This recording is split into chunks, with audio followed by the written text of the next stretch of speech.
नमस्कार। GGIC बनभूलपुरा के YouTube channel में मैं नीतू रावत आप सभी का हार्दिक अभिनंदन करती हूँ। गणतंत्र दिवस, आज पूरा देश 75वां गणतंत्र दिवस मना रहा है। आप सभी को भी गणतंत्र दिवस की ढेर सारी शुभकामनाएं। आज हमारे विद्यालय में गणतंत्र दिवस अत्यंत ही उल्लासपूर्वक प्रतिवर्ष की भांति मनाया गया। हम सभी गौरवान्वित हैं कि हम इस भारत भूमि में पैदा हुए हैं, जिसे वीर सपूतों ने अपने खून से सींचा है। आज के अनेक कार्यक्रमों में सर्वप्रथम प्रभात फेरी का आयोजन किया गया। नन्हे बच्चे तिरंगा हाथ में लिए हुए पूरे क्षेत्र में भारत माता की जय के उद्घोष के साथ तिरंगा लहराते हुए प्रभात फेरी कर रहे।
आदरणीय प्रधानाचार्य महोदया के द्वारा झंडारोहण किया गया।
झंडारोहण के पश्चात प्रधानाचार्य महोदया के द्वारा संपूर्ण विद्यालय परिवार को संविधान की शपथ दिलाई गई।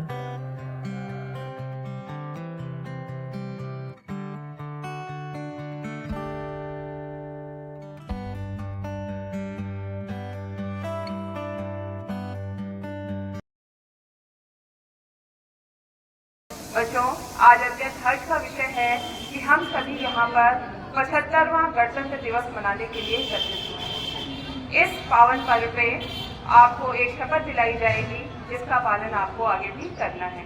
सभी शपथ की अवस्था लेंगे।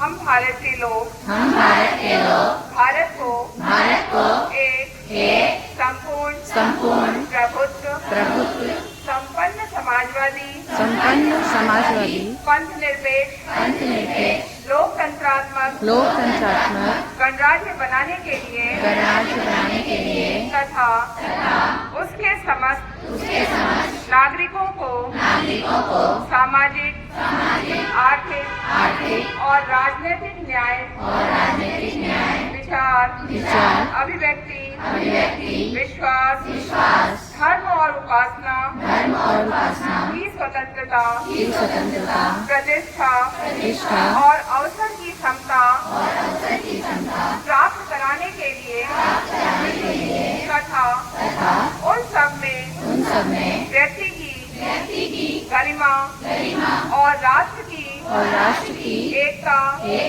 और अखंडता सुनिश्चित करने वाली बंधुता बढ़ाने के लिए एतद् द्वारा इस संविधान को अंगीकृत अधिनियमित और आत्मार्पित करते हैं। जय हिंद, जय भारत।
आज के कार्यक्रम का संचालन प्रवक्ता भौतिक विज्ञान श्रीमती ममता पांडे मैम के द्वारा किया गया, जिन्होंने सुंदर संचालन से पूरे कार्यक्रम से सभी को अंत तक जोड़े रखा।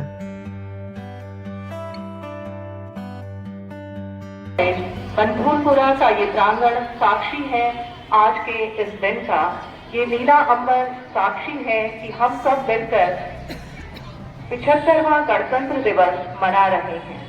ये हमारे जीवन का महात्म्य है कि हम सब मिलकर, ये एक वास्तव में हमारे जीवन की विशेष उपलब्धि है कि हम सब हीरक गणतंत्र दिवस में शामिल हैं और इसे मना रहे हैं।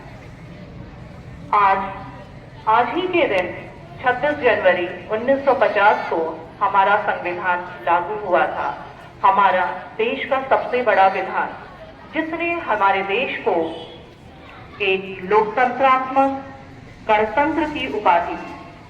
और इसके बारे में यह कहेंगे कि आज का दिन जो है एक राष्ट्र के रूप में हमारी जो उपलब्धियां हैं उन्हें मनाने का पर्व है। उस उत्सव को मनाने का है जो हमें अविश्वसनीय अदम्य साहस हमारे भारत का प्रदर्शित करता है, उस पर्व को मनाने का आज का दिन है। और साथ ही यह हमें उस ओर भी इंगित करता है कि हमें अपने आगे जो हमारी कुछ परेशानियां जो हमें दिख रही हैं, उन्हें किस प्रकार से हम निपट सकें, उनसे किस प्रकार से हम जल्दी से दो चार होकर उन्हें दूर कर सकें। उन वीर सैनिकों के लिए मैं चार पंक्तियां कहूंगी। भले बिखरे स्वयं का घर, भले बिखरे स्वयं का घर, यह कीमत कौन देता है? अगर बेखौफ जीते हैं तो ये हिम्मत कौन देता है? अगर बेखौफ जीते हैं तो ये हिम्मत कौन देता है? सिपाही और सैनिक ही बांधते हैं कफन सर पर, सिपाही और सैनिक ही बांधते हैं कफन सर पर, बताओ छोड़कर इनको शहादत कौन देता है?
सबसे पहले संविधान निर्माण प्रारंभ हुआ और यद्यपि संविधान निर्माण की प्रोसेस जो थी 1 वर्ष पूर्व सन 1946 में ही प्रारंभ हो चुकी थी, जिसके तहत लगभग 23 समितियां बनी थी और इस समय एम.एन. रॉय सन 1934 में उनके द्वारा संविधान निर्माण का विचार दिया गया था और कैबिनेट मिशन प्लान के अंतर्गत संविधान सभा का गठन किया गया। संविधान सभा बिना रुके, बिना थके विभिन्न प्रकार के देशों में जा जाकर उन देशों के संविधानों का अध्ययन कर उनमें से प्रमुख उनके नियमों को, उनके कानूनों को ग्रहण कर हमारे देश का जीवंत संविधान बनाया।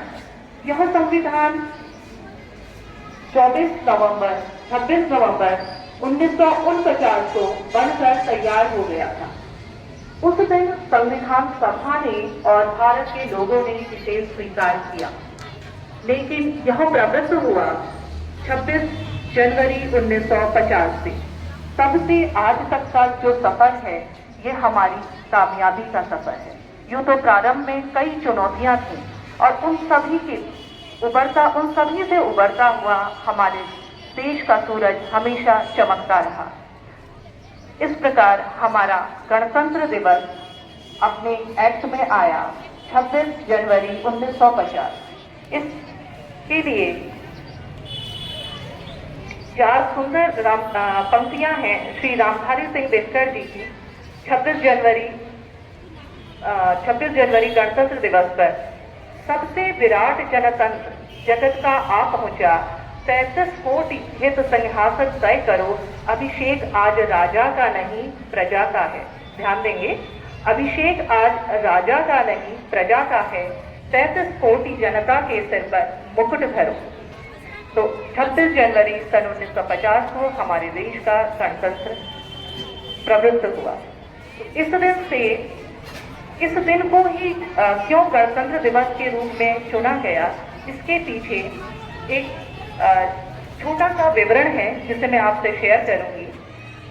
सबसे पहले 1929 ईस्वी में 31 दिसंबर को इंडियन नेशनल कांग्रेस की एक बैठक थी और उस बैठक में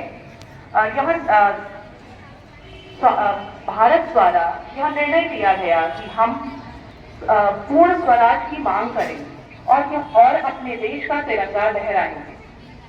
31 दिसंबर को रावी नदी के तट पर यह झंडा फहराया गया और सभी ने सांकेतिक रूप से 26 जनवरी को प्रतीकात्मक रूप से आजादी का पर्व मनाना तय हुआ और 26 जनवरी के दिन देश के विभिन्न कोनों में स्वतंत्रता दिवस मनाया गया और यह तिरंगा लहराया गया। इसी कारण 26 जनवरी के दिन हमारा यह संविधान प्रवृत्त किया गया। आदरणीय प्रधानाचार्य महोदया के द्वारा माननीय शिक्षा महानिदेशक श्री बंशीधर तिवारी जी का संदेश सभी को सुनाया गया। बच्चों, गणतंत्र दिवस के इस पावन अवसर पर हमारे महानिदेशक विद्यालय शिक्षा, हमारे शिक्षा मंत्री डॉक्टर धन सिंह रावत जी, सचिव विद्यालय शिक्षा श्री रविनाथ रमन जी, इनका संदेश आपके लिए भेजा गया है, जिसमें मैं बंशीधर तिवारी महानिदेशक विद्यालय शिक्षा का संदेश आपके सामने पढ़ रही हूँ। बच्चों, इसको बहुत ध्यान से सुनोगे, इसमें सारी चीजें आपसे संबंधित हैं। गणतंत्र दिवस के पावन अवसर पर सर्वप्रथम मैं देश के स्वतंत्रता सेनानियों को नमन करता हूँ, जिनके त्याग और बलिदान से हमारा देश आजाद हुआ है और इस पुनीत अवसर पर विद्यालय शिक्षा की गुणवत्ता उन्नयन के लिए तत्पर समस्त शिक्षकों, कर्मचारियों और शिक्षा अधिकारियों को हार्दिक शुभकामनाएं। राष्ट्रीय शिक्षा नीति 2020 भारतीय ज्ञान परंपरा के संरक्षण पर बल देती है। हमारे नौनिहाल राष्ट्र के गौरवशाली अतीत और समृद्ध सांस्कृतिक विरासत से परिचित हो, इसके लिए उत्तराखंड विद्यालय शिक्षा द्वारा हमारी विरासत और विभूतियां नाम से पुस्तकें तैयार की जा रही हैं। राष्ट्रीय शिक्षा नीति 2020 के अनुरूप बच्चों को उनकी मातृभाषा के माध्यम से सांस्कृतिक जड़ों से जोड़ा जा रहा है। इसी के दृष्टिगत गढ़वाली, कुमाऊनी, जौनसारी और अन्य भाषा में पुस्तकों का निर्माण का कार्य प्रगति पर है। SCERT द्वारा विकसित बरखा सीरीज की पुस्तकों का उत्तराखंड की विशिष्ट सांस्कृतिक परिस्थितियों को ध्यान में रखते हुए यहाँ की स्थानीय भाषाओं में अनुवाद किया गया, जिसकी राष्ट्रीय स्तर पर सराहना हुई है। बुनियादी साक्षरता एवं अंक ज्ञान को सुदृढ़ करने और नौनिहाल के भावी शैक्षिक विकास को ध्यान में रखते हुए राज्य में बाल वाटिका कक्षा का प्रभावी क्रियान्वयन किया गया है। इस हेतु बाल वाटिका, हस्तपुस्तिका, प्रशिक्षण, साहित्य विकास और विभिन्न स्तरों पर प्रशिक्षण संचालित किए गए हैं। राज्य में प्रवक्ता हिंदी डॉक्टर यास्मीन शबाना मैम के द्वारा माननीय शिक्षा मंत्री श्री धन सिंह रावत जी का संस्कृत में संदेश पढ़कर सुनाया गया। संदेश का पाठन कर रही हूँ। यथा इति प्राप्ति द्वारा डॉक्टर धन सिंह रावत संस्कृत शिक्षा मंत्री उत्तराखंड सरकार, जो कि उत्तराखंड सरकार के शिक्षा मंत्री डॉक्टर धन सिंह रावत जी द्वारा प्राप्त हुआ है। ऐ बांधवा, हे बांधुजनों, भारतीय गणतंत्र दिवस अस्मान् संविधान अनुपालनस्य कर्तव्यबोधस्य आत्मविकासस्य अनुशासन पालनस्य च प्रेरणां प्रदाति। भारतीय गणतंत्र दिवस हमें संविधान का पालन करने का, कर्तव्यबोध का, आत्म विकास का और अनुशासन पालन करने का प्रेरणा प्रदान करता है। गणानां जनानां लोकानां प्रजानां तंत्रं नाम गणतंत्रं लोकतंत्रं प्रजातंत्रं व अभिधीयते। लोगों का, प्रजा का और जनता का इस तंत्र को गणतंत्र, लोकतंत्र और जनतंत्र के नाम से भी जाना जाता है। भारत देशे सर्वतो विशाल जनतंत्र देशा वर्तते। भारत देश का सबसे बड़ा विशाल जनतंत्र है। जनतंत्र जनतायाः शासनं जनता द्वारा संचालितं जनहितात् च भवति। जनतंत्र जनता का शासन जनता के द्वारा जनता के हित के लिए संचालित होता है। अत्र जनो न साधम मात्रम अपितु साध्यम एव। ये यहाँ केवल जनता साधन मात्र नहीं अपितु साधित स्वयं होती है। भारतीय संविधाने लोक संचलनाय प्रजानां संरक्षणाय च अस्माकम् अधिकारा सुरक्षा मूल्यानि कर्तव्यानि शासनं प्रशासनं लोकहितं किं करणीयं किं न करणीयम् इव विधा सिद्धांता निहिता सन्ति। श्रीमती रचना बरगली मैम के द्वारा संविधान क्या है इस विषय पर बच्चों को बहुत ही सुंदर जानकारी दी गई।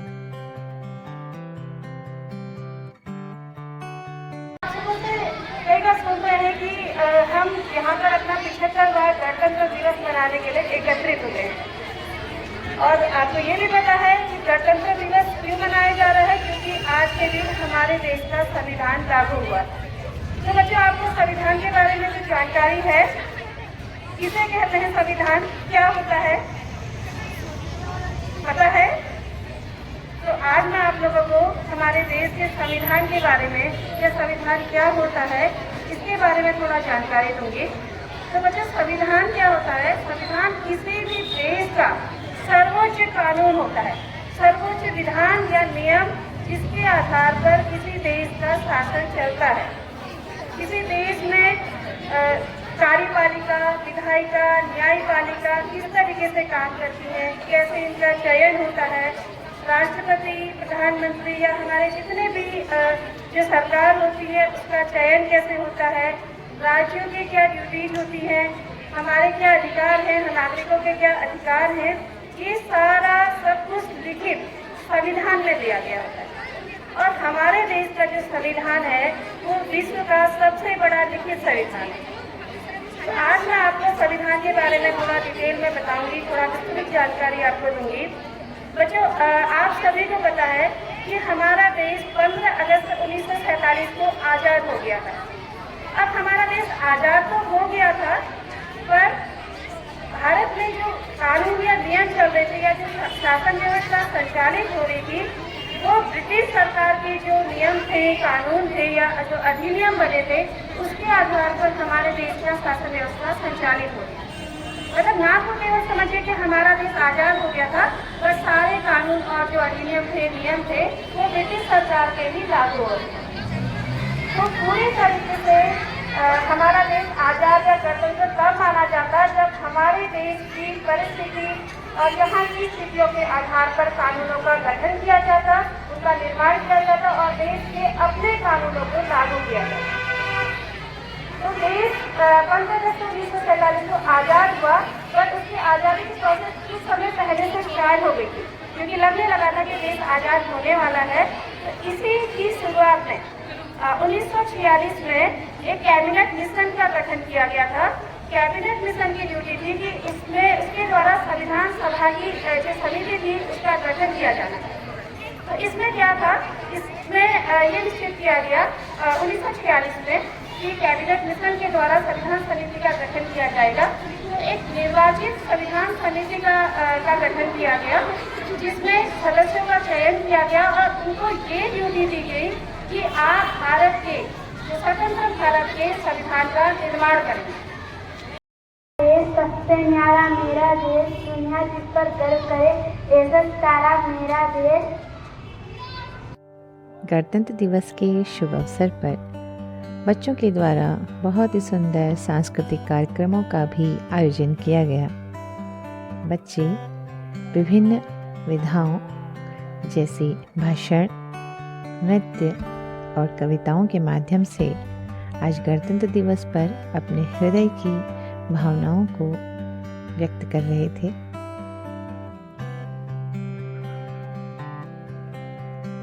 बच्चों की सुंदर प्रस्तुतियाँ और तिरंगे के प्रति उनका प्रेम देखते ही बनता है।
वतन वतन मेरे आबाद रहे तू, मैं जहाँ रहूँ जहाँ में याद रहे तू, मैं जहाँ रहूँ जहाँ में याद रहे तू।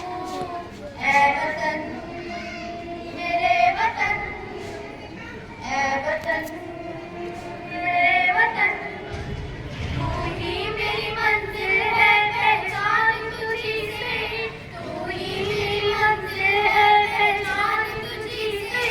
पहुँचूं मैं जहाँ भी मेरी बुनियाद रहे तू, पहुँचूं मैं जहाँ भी मेरी बुनियाद रहे तू। है वतन मेरे वतन, है वतन मेरे वतन। नाम सबा परवीन है, मैं 7th की छात्र हूँ। मैं आप सभी के सामने कुछ विचार प्रस्तुत करना चाहती हूँ। जो बहाया पसीना मैदान में एक एक बूंद का हिसाब ले आएंगे, जो बहाया पसीना मैदान में एक एक बूंद का हिसाब ले आएंगे। हम भारत माँ की बेटी हैं, यूं ही पूरी दुनिया में तिरंगा लहराएंगे। हम भारत माँ की बेटी हैं, यूं ही पूरी दुनिया में तिरंगा लहराएंगे। श्रीमती सुमन वर्गली मैम के द्वारा भारतीय इतिहास और गणतंत्र के बीच के संबंध की बहुत ही सुंदर व्याख्या की गई।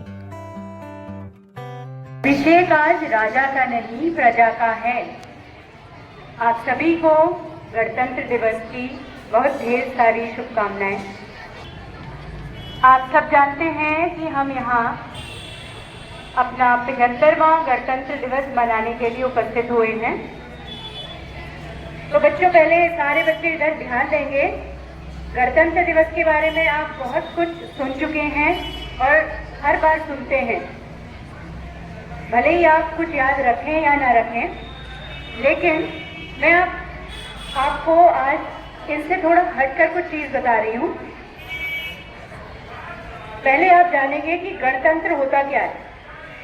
गणतंत्र या लोकतंत्र जिसको हम कहते हैं, इसके नाम से ही स्पष्ट है कि ये लोगों का तंत्र है। इसका इंग्लिश में है डेमोक्रेसी। डेमोस जो है वो एक ग्रीक वर्ड है, यानी ग्रीक।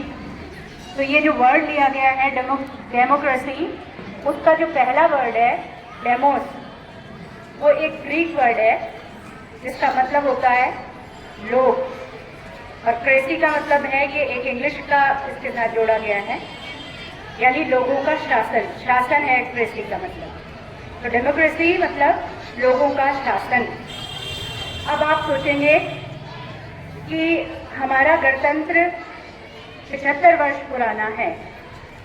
हम कौन सा गणतंत्र दिवस मना रहे हैं? कौन बच्चा बताएगा? कौन सा? 75वां गणतंत्र दिवस मना रहे हैं। लेकिन ये बात जानकर आपको आश्चर्य होगा कि हमारा भारत देश ही वो देश है जिसने पूरे विश्व को लोकतंत्र दिया है। अब आप पूछेंगे कैसे? तो जब हम भारत का इतिहास पढ़ते हैं तो सबसे पहले हम प्राचीन इतिहास पढ़ते हैं, उसके बाद मध्यकालीन इतिहास पढ़ते हैं और तब जाकर के हम पढ़ते हैं आधुनिक इतिहास। तो आधुनिक इतिहास जो हम पढ़ रहे हैं अभी, या जो हम 75 साल जिनको कह रहे हैं, ये आधुनिक इतिहास में आता है। लेकिन जिस लोकतंत्र की मैं बात कर रही हूँ वो कई हजार साल पुराना है। आज से करीब 2500 वर्ष पुराना लोकतंत्र है जिसकी मैं बात कर रही हूँ।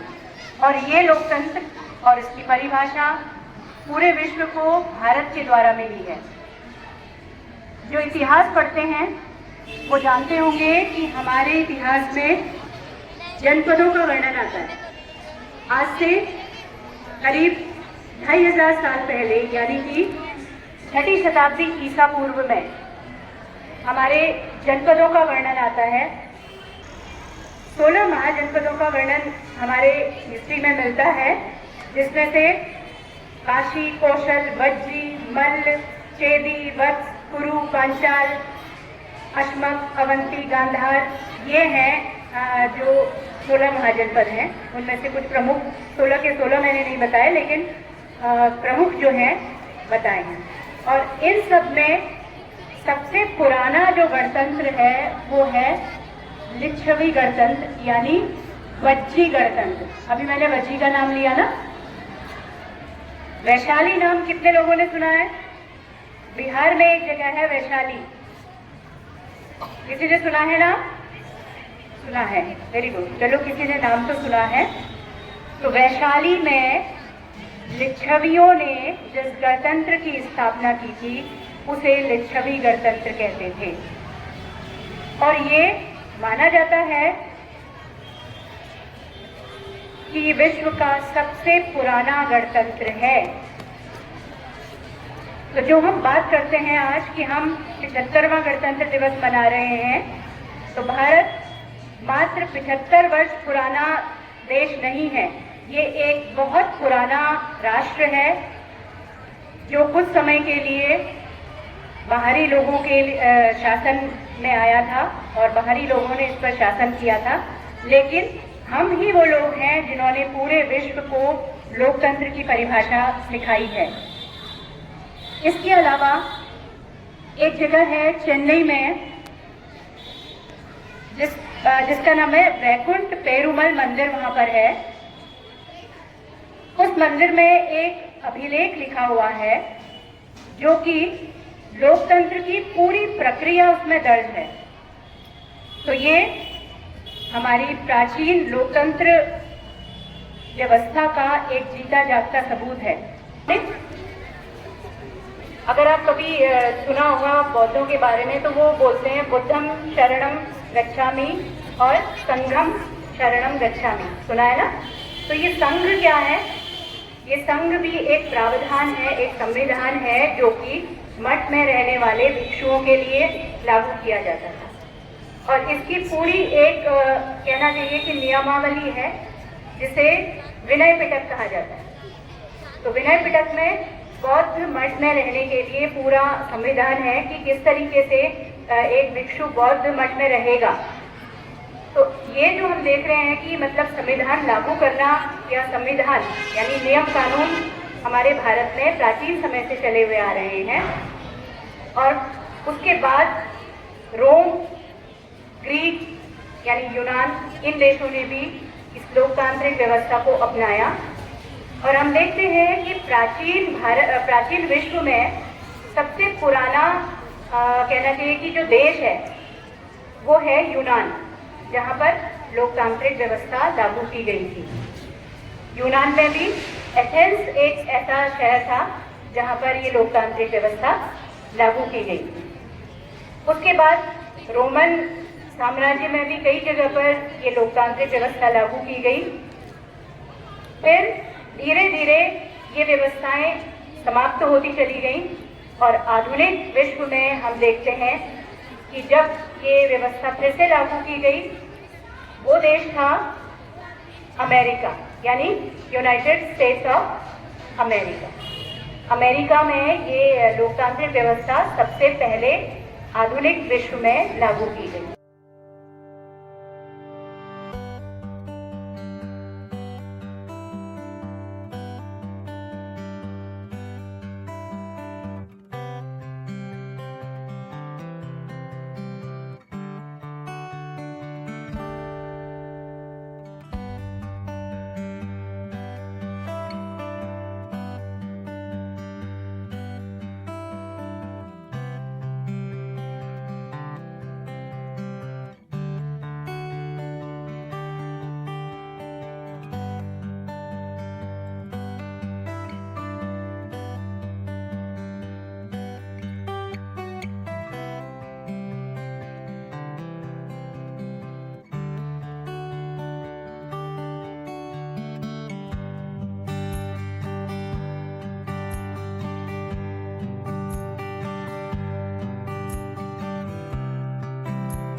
इजाजत ली नहीं जाती, ये वतन की मोहब्बत है पूछ कर की नहीं जाती, ये वतन की मोहब्बत है पूछ कर की नहीं जाती। इस दिन के लिए वीरों ने अपना खून बहाया है, इस दिन के लिए वीरों ने अपना खून बहाया है। झूम उठो देशवासियों, गणतंत्र दिवस आया है, गणतंत्र दिवस आया है। याद है कि आज 26 जनवरी यानी गणतंत्र दिवस है। इस दिन हमारे भारत का संविधान लागू हुआ था। हमारा भारत 15 अगस्त 1947 को आजाद जरूर हो गया था, मगर हमें उस वक्त हमारा संविधान नहीं मिला था। 26 जनवरी 1950 को हमें हमारा संविधान मिला, यानी भारत के प्रत्येक नागरिक के लिए ये बहुत गौरव का विषय है। आज हम उन सभी जश्न की उपलब्धियों को, जो हमने आज तक उपलब्धियां हासिल की हैं, उन सभी का जश्न मनाने का हमारे पास ये दिन है। हम सभी को गर्व होना चाहिए कि हम एक ऐसे गणतंत्र भारत में निवास करते हैं जहां बिना किसी जाति धर्म भेदभाव के हमें हर कार्य को करने की आजादी दी गई है। हम सभी को पता है कि ये संविधान हमें श्री बाबा साहिब भीमराव अंबेडकर जी के द्वारा प्रदान किया गया है। उनके ही कार्य प्रणालियों के द्वारा आज हम यहाँ पर हैं।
कार्यक्रम के समापन में आदरणीय प्रधानाचार्य महोदया ने पूरे कार्यक्रम के सार के साथ गणतंत्र दिवस की सार्थकता पर प्रकाश डाला। सभी यहाँ 75वां गणतंत्र दिवस मनाने के लिए उपस्थित हुए हैं। कार्यक्रम आपने झंडारोहण से लेकर के अंतिम कार्यक्रम तक देखा। कार्यक्रम में सभी ने बढ़-चढ़ कर हिस्सा लिया। और बच्चों, मैं आपकी शिक्षिकाओं के लिए कहना चाहूँगी कि इन्होंने आपके आज के इस कार्यक्रम पे इतने सुंदर तरीके से प्रकाश डाला है कि यदि आपने ध्यान से सुना होगा तो आपको आज के कार्यक्रम का आशय क्या है बहुत अच्छी तरह स्पष्ट हो गया होगा। रचना बद्री मैडम ने संविधान के ऊपर बहुत सुंदरता से प्रकाश डाला। सुमन बद्री मैडम ने गणतंत्र दिवस हम क्यों मनाते हैं बहुत अच्छी तरह से आपको समझाने का प्रयास किया है। तो बच्चों, आज का दिन हमारे लिए बहुत पावन दिवस है जब हम नीले अंबर के नीचे स्वतंत्र रूप से सांस ले रहे हैं। हमारी इस आज़ादी में जो हमारी ये स्वतंत्रता है, इसके लिए जिन जिन लोगों ने त्याग और बलिदान किया है उन सभी को हम शत-शत नमन करते हैं। नमन करते हैं उन माताओं को जिनके आंचल का लाल गया। नमन करते हैं उन महिलाओं को जिनके मांग का सिंदूर गया। नमन करते हैं उन बहनों को जिनके हाथ की राखी गई। और नमन करते हैं उन बच्चों को जिनके सर से बाप का साया गया। तो बच्चों, बहुत सारे त्याग और बलिदान के बाद आज आपको ये दिन मिला है जिसको हम इतने हर्षोल्लास के साथ मना रहे हैं। तो बच्चों, आप सभी को एक नागरिक होने के नाते आपका भी ये कर्तव्य होना चाहिए कि जो ये स्वतंत्रता आपको प्राप्त हुई है, जो आपको ये संविधान मिला है, जिससे जीने का आपको अधिकार मिला है, उसमें कुछ थोड़ा प्रतिशत आप भी इसके बारे में सोचें और भारतीय नागरिक होने के कारण परम कर्तव्य बनता है। तो बच्चों, आज के इस पावन अवसर पर मैं समस्त विद्यालय परिवार को हार्दिक बधाई और शुभकामनाएं देती हूँ और ये अपेक्षा करती हूँ कि हम इस पर्व को हमेशा इसी तरह हर्षोल्लास के साथ मनाते रहें। आज के इस कार्यक्रम में सांस्कृतिक समिति में भारती मैम और बंसल मैम ने भी कार्यक्रम का बहुत अच्छा आयोजन करवाया है। आज की कार्यक्रम प्रभारी नीतू रावत मैडम ने कार्यक्रम को बहुत सुंदर तरीके से व्यवस्थित किया है और आज का मंच संचालन आपके सामने बहुत सुंदर तरीके से प्रस्तुत हुआ है। आपको मैंने जैसे पहले भी बताया था कि प्रथम बार संस्कृत में आपके लिए कोई संदेश आया, उस संदेश को डॉक्टर यास्मीन मैम ने बहुत सुंदर तरीके से आपको बताने का प्रयास किया। तो बच्चों, आपके सामने जो इतने कार्यक्रमों की प्रस्तुति होती है, इन सबको आपको बहुत ध्यान से सुनने की आवश्यकता है, क्योंकि हर कार्यक्रम आपसे संबंधित है, आपके लिए है। आप हैं तो हम हैं। तो ये जो भी कार्यक्रम आपके सामने किया जाता है, ये सभी कार्यक्रम आपको एक संदेश देते हैं। तो इस कार्यक्रम को हमेशा हम यूं ही मनाते रहें। इन्हीं ढेर सारी शुभकामनाओं के साथ मैं आज इस कार्यक्रम के समापन की घोषणा करती हूँ। धन्यवाद।